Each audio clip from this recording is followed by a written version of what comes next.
और मोदी साहब ने ऑस्ट्रेलिया में ऑपरेशन सिंदूर का फिर जिक्र कर रहे हैं और अवाम का खून गरमा रहे हैं वहां पे ऑस्ट्रेलिया के अंदर। आप उसके ऊपर भी क्या कमेंट करेंगे? ये जो ऑस्ट्रेलिया में बैठ के पाकिस्तान का जिक्र करना और ये सारी बातें, और हालांकि मिसाइल सारे जो हैं वो चीज़ें सारी बाहर की थी और कह रहे थे हमारी हैं, कैसे देखते हैं इन डेवलपमेंट्स को सर? चीमा साहब, वो तो फिर देखे ना, मोदी साहब की ऑक्सीजन है पाकिस्तान के खिलाफ बात करना। वो चोक हो जाएंगे अगर वो बात ना करें, क्योंकि उनका टोटल बयानिया, दुख के साथ कहूंगा कि जितना नुकसान इनकी पार्टी ने भारत को दिया है, मेरे ख्याल में इतना मुगलों ने भी नहीं किया होगा, ये किसी ने इतना जुल्मों सितम इस खित्ते पे नहीं किया कि पूरी की पूरी कौम को नफरत में झोंक दिया है, जिसका रिजल्ट कभी अच्छा नहीं निकला। एब्सोल्युटली। और अगर मैं गारंटी कर देता हूं चीमा साहब, अगर इनसे पाकिस्तान की बात ले ली जाए, इनको ये कह दिया जाए कि आपने 2 साल पाकिस्तान की बात नहीं करनी, या आपने भारत में रहने वाले मुसलमानों को तंग नहीं करना, या इनके खिलाफ बयान नहीं करने, ये बैंकरप्ट हो जाए, शाम को बैंकरप्ट हो जाए। शाम, दुख के साथ कहूंगा कि जो पॉसिबल ही नहीं। 30 करोड़ मुसलमानों को क्या करोगे भाई? वो ना तो पाकिस्तान जा सकते हैं, ना बांग्लादेश जा सकते, उन्होंने यहीं रहना है। और ये बहुत लकी हैं कि उनमें पंजाबी नहीं और पठान नहीं है, नहीं तो अभी तक जो सूरत हाल बड़ी अजीब हो जा रही थी। अब मैं दूसरी तरफ, उसकी वजह यह है 1% पॉपुलेशन का हिस्सा है पंजाबी सिख, 1%, और ये थर थर कांपते हैं उनसे, ये थर थर कांपते हैं। आपने अगले दिन देखा नहीं, निहंग उनके जिस तरीके से घुस गए किसी गुरुद्वारे में, और फिर जिस प्रोटोकॉल के साथ वापस भेजा उन्होंने, थर थर कांपते हैं 1% उनसे। ये इनका हाथ खुल चुका है। और अब तो खैर मेरे प्रेसिडेंट ट्रंप ने भी कह दिया, कहते इसके चेहरे पे ना जाना, कातल है, कातल। इसके गले के ऊपर, इसके सर के ऊपर गुजरात के मुसलमानों का खून है, इस बंदे के ऊपर। इसके कोई चीमा साहब, इसका रिजल्ट निकलेगा, बड़ी जल्दी निकलेगा। कहते देर आए दुरुस्त आए। जो ये फसलें बीज रहे हैं नफरत की, उसके फल में फ्रूट नहीं लगेगा, उसके फल में फूल नहीं खिलेंगे, तबाही होगी चीमा साहब, तबाही। और देख रहे हैं वो पढ़े लिखे इंडियन शर्मिंदा है, मुंह छुपाते फिर रहे हैं वॉशिंगटन डीसी में। कैसे कि बांग्लादेश छोड़ गया, नेपाल छोड़ गया। साथ कौन है? वो लोग हैं जिनको ये दहशतगर्द कहते थे। वो लोग हैं जिनके एंसेस्टर्स ने घुस के यहाँ पे 6500 मंदिर गिराया था चीमा साहब, जो आके सोमनाथ को लूटते रहे। आज ये सके भाई उनके बने हुए। देखें जरा इनके भयानक और इनके खौफनाक चेहरे देखें। इन पे तो मैं समझता हूं बात करना भी ज्यादती है, क्योंकि they are in self destructive mode. कहते हैं ना सुइसाइडल, पूरी कौम को तबाह करना हो चीमा साहब, और सारी दुनिया अबैंडन करेगी इनको।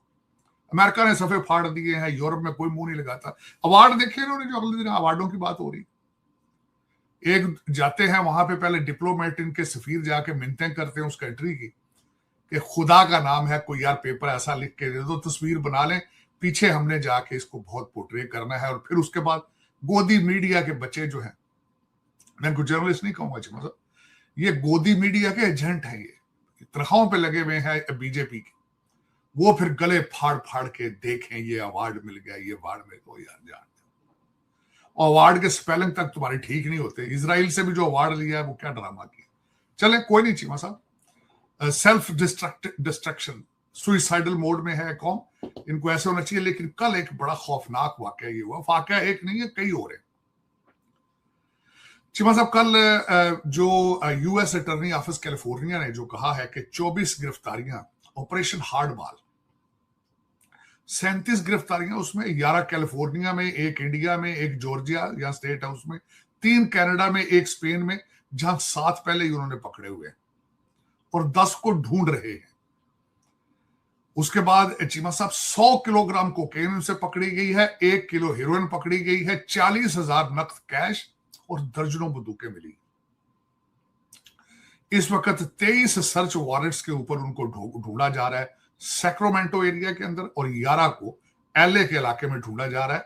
और केस है यूएस वर्सेस बिश्नोई, 33 साल उसके बारे में। ये सारा कोर्ट के अपने उनके सारे अंदर, वहां से मैंने ये सारी जो तैयारी की थी। 33 साल बिश्नोई भाईजान है जिनको सपोर्ट है भारत की गवर्नमेंट की।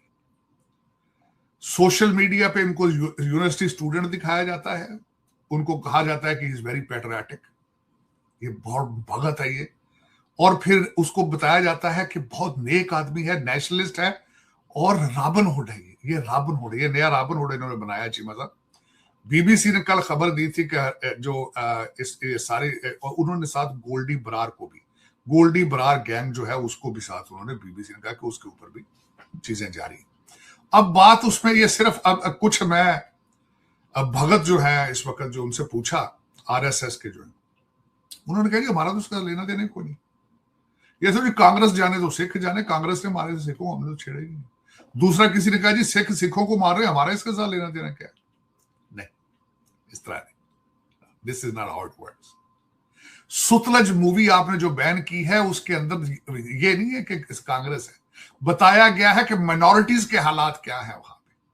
माइनॉरिटीज, सिखों ने जिन्होंने मारा था, सिख इंडियन आर्मी के मुलाजमीन थे, इंडियन आर्मी, और उन्होंने जिस तरीके से सिखों के अपने कत्लेआम किया बच्चों, ये सिचुएशन बताई गई है कि भारत के अंदर माइनॉरिटीज के हालात क्या है, इसका असली चेहरा क्या है। और आज का असली चेहरा तो नजर नहीं आ रहा चीमा साहब। मुसलमानों की सबसे ज्यादा आबादी कहां पे है? यूपी में है, 3 करोड़, जो हालत है वहां पे देखे। आई लव मोहम्मद, कभी लव जिहाद है, और फिर उसके बाद आप देख लें जो उनके हालात वहां पे करते हैं। 5 मस्जिदें गिराई जा रही है, शहीद की जा रही 5। ये बहुत खुशकिस्मत है भारत, इन्हें पता है, मेरा ख्याल इनको भी सारा अंदाजा है कि जो मुसलमान हैं, ये डीएनए वाइज नॉट पंजाबी नहीं है, सिंध या ना पंजाबी है ना ये पठान है, इनको जितना दबाया जाए वो देखिए ना, वो अवैसी जैसे लीडरान हैं जिनके महल्लात यूरोप के अंदर हैं, जिनके लिस्टें मौजूद हैं करप्शन में इनके साथ इन्वॉल्व होने की। वैसे भाईजान का जो अगले दिन मैं देखा, कहते पाकिस्तान पे फैट का लगाए, ये फूफड़ है तुम्हारे, ये साफ है। बीएलए के साथ इनकी इन्वॉल्वमेंट है, टीटीपी के साथ इनकी इन्वॉल्वमेंट है, और कसूर इनका नहीं है चीमा साहब, कसूर पाकिस्तानी सफारतकारों का है, जेडे लस्सी पी के सुते हुए। क्यों नहीं निकल के जाते वाशिंगटन डीसी के सफारतकार, जाके फैटम से नहीं मिलते, बाहर बैठ के भूख हड़ताल करें, यूनाइटेड नेशन के सामने जाके भूख हड़ताल करें, पाकिस्तानी सफारतकार क्यों नहीं कर रहे? और दूसरा, यहां हमारे जो करप्ट अफसरान के करप्ट जो बिगड़े बच्चे हैं, सारे जड़े पीटीए जाके झंडे चौक के बहन फैटम के सामने, कभी कैपिटल हिल पे, इनको शर्म नहीं आती? ये क्यों नहीं पाकिस्तान की बात करते इनके सामने जाके? ये कैपिटल हिल पे जाके भारत की दहशतगर्दी को क्यों नहीं लोगों के सामने रखते? क्यों नहीं करते ये? चले, लेकिन होगा चीमा साहब, मैं खुद सोच रहा हूं, अगर इन्होंने ज्यादा चौक के, आई विल स्टेप इन, मैं भूख हड़ताल खुद करूंगा व्हाइट हाउस के सामने बैठ के।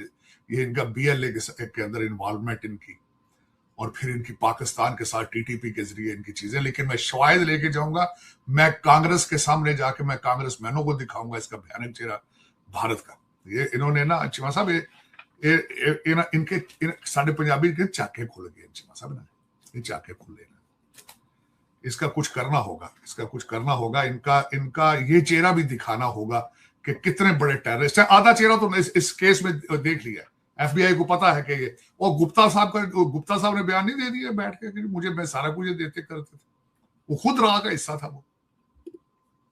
तो चीमा साहब, इसमें प्रूव करना कोई इतना मुश्किल नहीं, प्रूव हो चुका है।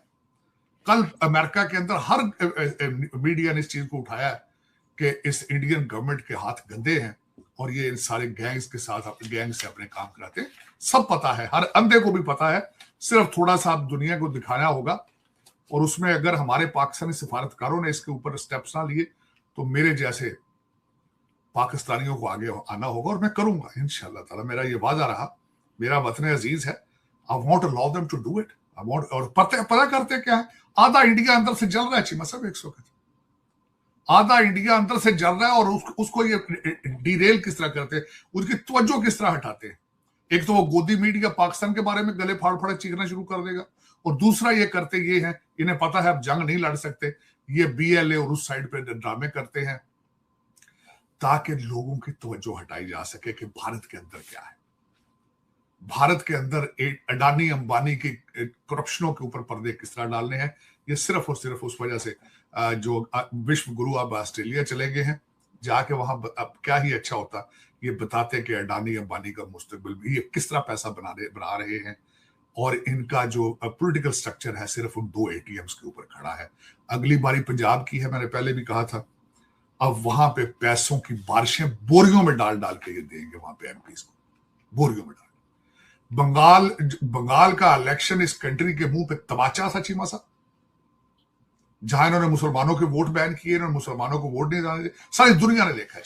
मैंने बताया नहीं कि पढ़े लिखे इंडियंस जो हैं इस वक्त अमेरिका के अंदर मुंह छुपाते फिर रहे हैं उसके बाद, बंगाल के इलेक्शन के बाद। और आप क्या समझते हैं, अमेरिका ने वैसे ही वहां पे समोसे तल रही बैठ के दिल्ली में, उनके पास कोई रिपोर्टिंग नहीं है। उनके पास समझते हैं कि उनका काम ही वहां पे कोई, वो देख नहीं रहे आपने बंगाल में जो आपने किया है और अब आप पंजाब में जो करेंगे।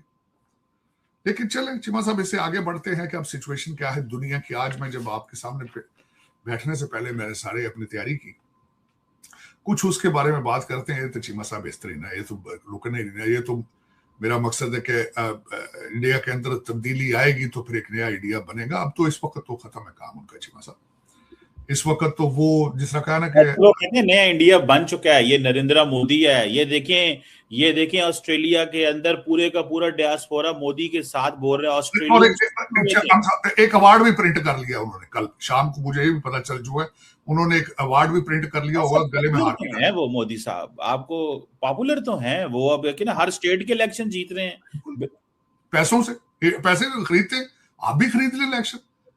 अगर आपके पास है चीमा साहब, मैं गारंटी करता हूं आप दिल्ली के गवर्नर बन सकते हैं पैसे देके, वहां पे आप खरीद ले। वो तो अडानी अंबानी आज हटाएं, शाम को फारूक हो जाएगा ये बंदा है।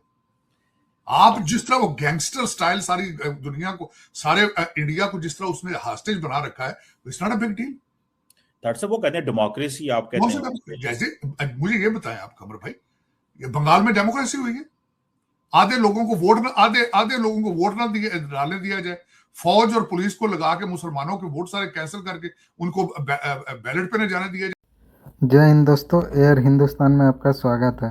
दोस्तों, भारत के प्रधानमंत्री नरेंद्र मोदी ने 8 से 10 जुलाई 2026 तक ऑस्ट्रेलिया के मेलबर्न का ऐतिहासिक दौरा किया, जहां उन्होंने ऑस्ट्रेलियाई प्रधानमंत्री एंथनी अल्बनीज के साथ तीसरे भारत ऑस्ट्रेलिया वार्षिक शिखर सम्मेलन में हिस्सा लिया।